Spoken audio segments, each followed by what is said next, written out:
So hello guys, welcome back to my channel. आज मैं बहुत टाइम बाद एक लंबा व्लॉग बना रहा हूँ क्योंकि मुझे बहुत सारे कमेंट्स भी आए थे कि फुल व्लॉग बनाओ। तो here is a full vlog. तो आज का प्लान काफ़ी ज़्यादा सिंपल होने वाला है। सबसे पहले अभी हम ये स्मूदी पी के जिम जाने वाले हैं और उसके बाद हम कॉलेज के लिए निकलेंगे 12:30 बजे।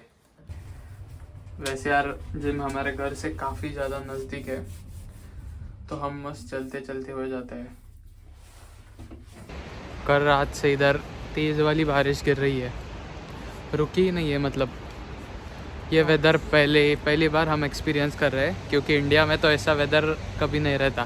बहुत बारिश है भाई। हाँ ना, एक दिन में आपको धूप भी दिखती है, उसी दिन बारिश भी दिखती है और ठंडी तो बहुत भयंकर होती है। 4 सीजन एक दिन में।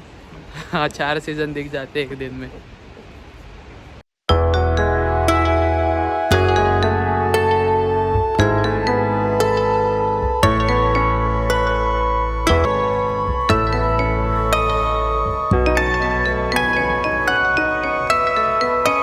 वर्कआउट करके हम आ चुके हैं घर पे। अभी अपना प्रोटीन ख़त्म करेंगे और सीधा कॉलेज के लिए भागेंगे क्योंकि थोड़ा सा लेट हो गया है। ये है मेरा आज का नाश्ता, 4 अंडे। इधर के अंडे ऐसे ब्राउन ब्राउन रहते हैं और इसको इंडिया जैसा स्वाद भी नहीं रहता है। सो अभी हम जा रहे हैं कॉलेज के लिए। आज वैसे हम बिना बैग लिए ऐसे ही मुँह उठा के जा रहे हैं। आज का लेक्चर कोई इतना खास भी नहीं है, मतलब सिर्फ खास तो नहीं होता है बट जाना पड़ता है क्योंकि बहुत ज़्यादा इन्फॉर्मेशन मिलती है। क्या करना है, रिसर्च मेथोडोलॉजी का है। और हाँ, वही है, प्रोफेसर सिर्फ बात करता रहता है, वो बस सुनने का और घर आ जाने का। और घर पे आके मेन असाइनमेंट ग्राइंड शुरू। सब घर पे आके ही होता है। हम अभी स्टॉप पे रुके हैं, बस का इंतज़ार कर रहे हैं। बस बहुत लेट हो रही है यार। हमको कभी कभी 2 बस चेंज करके जाना पड़ता है या कभी कभी डायरेक्ट एक बस मिल जाती है जो डायरेक्ट कॉलेज की इधर छोड़ देती है। तो आज दोपहर को बहुत खाना खाया तो एक ही बस लेंगे भाई। ठीक है भाई, एक ही बस से जाएंगे। बट क्या अपन टाइम पे आए हैं बस स्टॉप पे? देखते तो है, मैप पे तो दिखा रहा है कि डिले है बस। देखते हैं अभी 2 मिनट। डिले हुई तो अच्छा है, नहीं तो समझ जाओ। बैठना पड़ेगा इधर ही। 1 घंटा रुकना पड़ेगा। और ये बस शायद हमारी मिस हो गई है, शाम को लग रहा है। अभी सीधा ये 1 घंटे बाद बस है तो शायद हमको आज भी 2 बस बदल के जाना पड़ेगा। भाई तूने आयरलैंड ही क्यों चुना?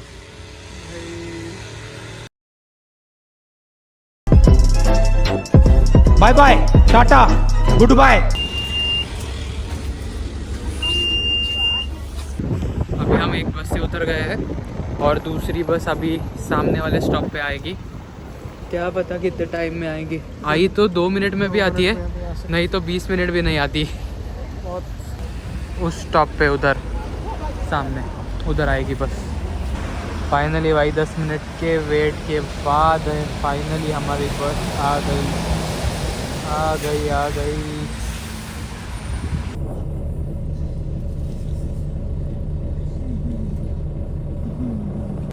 फाइनली गाइस 1 घंटे बाद हम पहुंच ही गए। 1 घंटे बाद भाई 15 मिनट में पहुंच गए भाई। भाई बार ऐसा लग रहा है 1 घंटा भाई।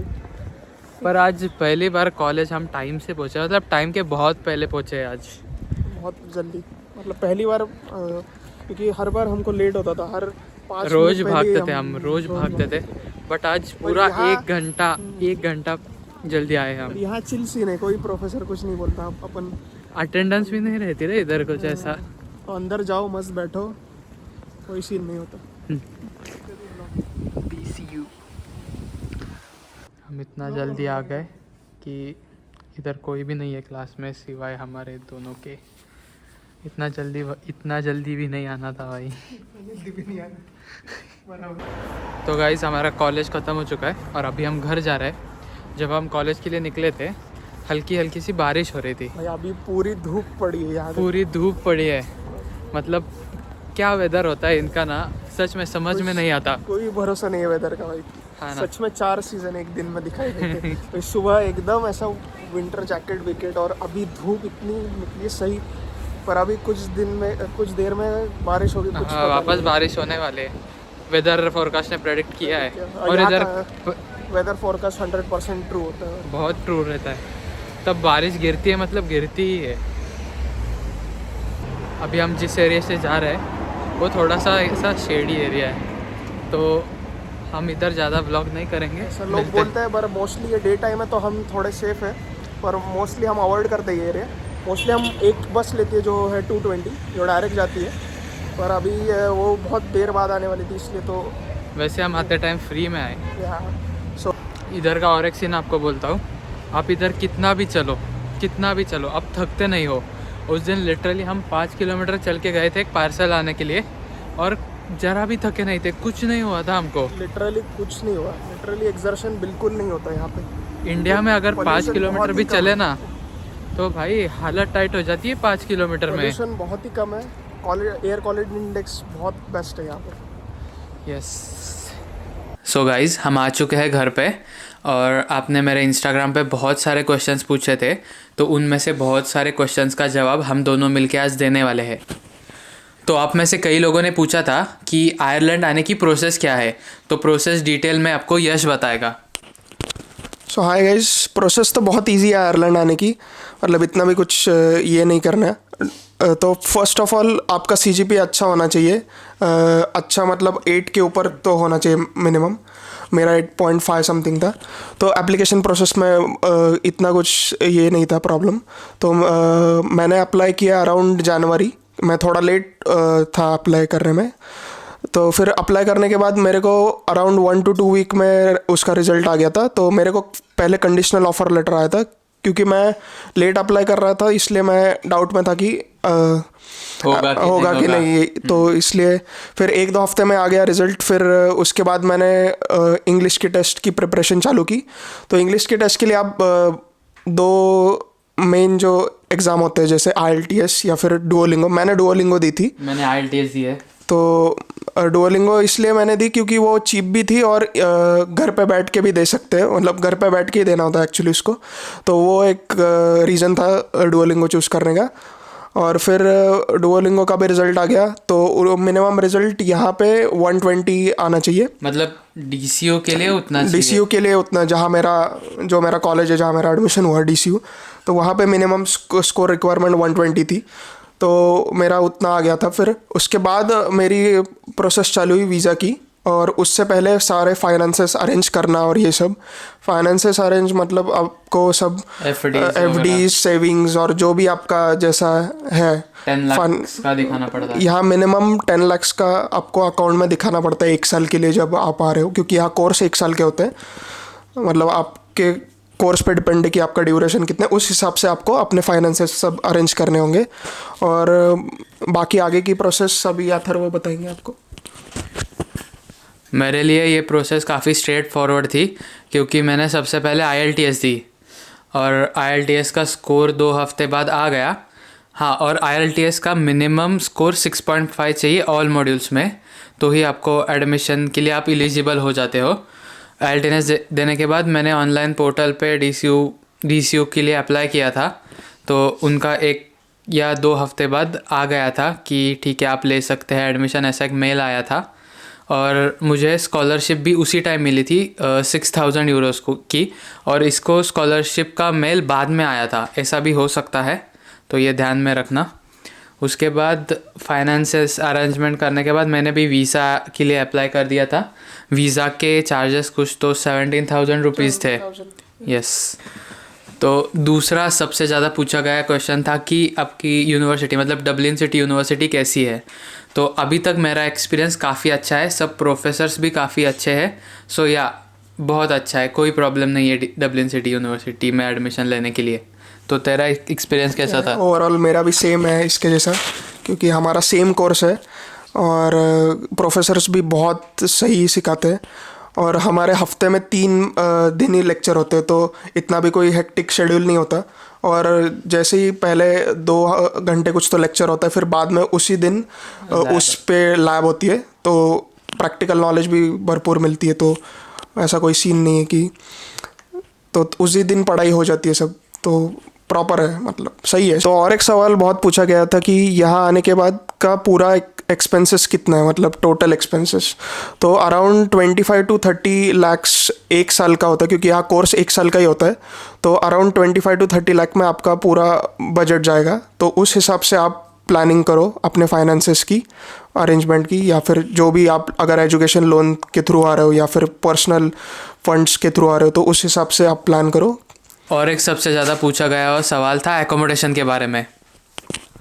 तो एकोमोडेशन का आप इंडिया से ही ढूंढ के आओ, और मिले तो अच्छा है, क्योंकि यहाँ पे करंटली हाउसिंग क्राइसिस चल रहा है बहुत बेकार। और हमें भी एक्चुअली अकोमोडेशन बहुत मुश्किल से मिला। मतलब हम लकी थे कि हमें मिला, और हमें और लकी थे कि परमानेंट मिला, क्योंकि यहाँ पे आपको टेम्पररी भी मिलता है, और फिर बाद में थोड़े महीने बाद आपको चेंज करना पड़ता है। तो वो उस हिसाब से भी देख के आओ कि वो परमानेंट है या टेम्पररी।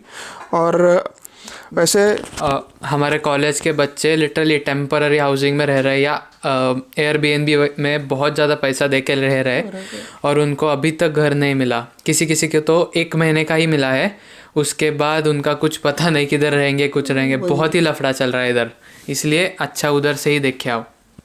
और यहाँ पे स्कैम्स भी बहुत चलते हैं, तो उस हिसाब से आप क्रॉस चेक करो आपका अकोमोडेशन का। अगर कोई आपका रिलेटिव रह रहा है यहाँ पे, तो उसको बोलो कि वो अकोमोडेशन चेक करके आए, तो वो ज़्यादा अच्छा रहता है, क्योंकि यहाँ पे स्कैम्स भी बहुत चलते हैं।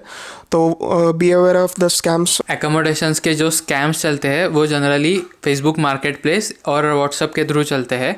अगर आपको कुछ सामने वाले पे डाउट आ रहा है तो उससे एक EIR कोड मांगो। वो जो कोड रहता है ना, उससे आप वो घर एग्जैक्टली लोकेट कर पाओगे कि वो किधर है। अगर वो उसने दिया तो लिजिट हो सकता है, मतलब नॉट श्योर कि वो लिजिट ही हो। EIR कोड तो मांग ही लो, और गूगल मैप पे भी आप सर्च कर सकते हो कि 3D व्यू ले सकते हो उसका कि प्रॉपर है क्या हाउस, ये सब। और अगर EIR कोड मिल जाए तो सब सॉर्टेड है। और इंडिया से कभी भी डिपॉजिट या रेंट पे मत करना, जो भी करना है इधर आके करना। बस इतना ही मैं कहना चाहता हूँ। नेक्स्ट सबसे ज़्यादा पूछा गया हुआ क्वेश्चन था वेदर और लोगों के बारे में। तो वेदर यहाँ का मतलब कुछ प्रेडिक्ट नहीं कर सकते। कभी भी बारिश होती है, कभी भी धूप पड़ती है, और कभी भी ठंड तो 24 घंटे रहती है। तो यहाँ वेदर का कुछ प्रेडिक्शन नहीं होता। मतलब एक दिन में 4 सीज़न ऐसा है। तो वेदर आप अपने हिसाब से वो सब कपड़े लेके आना, ठंडी के जो जैकेट्स होते हैं, विंटर जैकेट, पफर जैकेट, उस हिसाब से आप कपड़े ले आओ।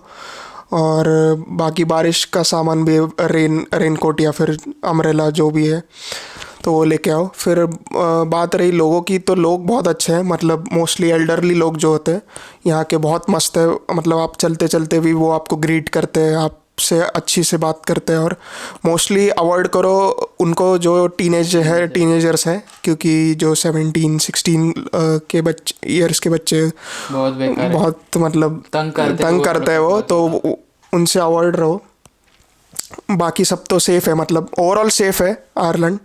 तो वैसा कोई ये सीन नहीं, अभी तक तो हमें कुछ ऐसा हुआ नहीं। जब आप इंडिया से इधर आते हो तो आप थर्मल्स कैरी करना बिल्कुल भी ना भूलना, क्योंकि बहुत ज़्यादा इम्पोर्टेंट है थर्मल्स। उसके बिना इधर कुछ नहीं चलता। और रही बात शूज़ की, तो शूज़ ऐसे लाना जो आपको बहुत ज़्यादा कंफर्टेबल हो, क्योंकि इधर बहुत ज़्यादा चलना पड़ता है। मतलब लिटरली इंडिया में जब मैं था, रोज़ के मेरे 3 से 4 हज़ार स्टेप्स होते थे, बट इधर मेरे कम से कम 10 हज़ार स्टेप्स डेली के हो रहे हैं। तो ये वॉकिंग कल्चर बहुत है आयरलैंड में। और यहाँ पे रिक्शा नहीं है कि आपको कहीं जाना है तो, या बाइक भी नहीं है तो बैठे चले गए। तो यही है, वॉकिंग कल्चर बहुत है, तो उस हिसाब से शूज़ लेके आना। तो चलो गाइज़, आज की वीडियो में बस इतना ही रखते हैं। अगर ये वीडियो आपको पसंद आया हो तो वीडियो को लाइक करें, चैनल को सब्सक्राइब करें, और कमेंट करना बिल्कुल भी ना भूलें। अगर आपके कोई और क्वेश्चन हो तो वो भी कमेंट सेक्शन में आप डाल सकते हो, और चैनल को सब्सक्राइब करना बिल्कुल भी ना भूलना। बाय।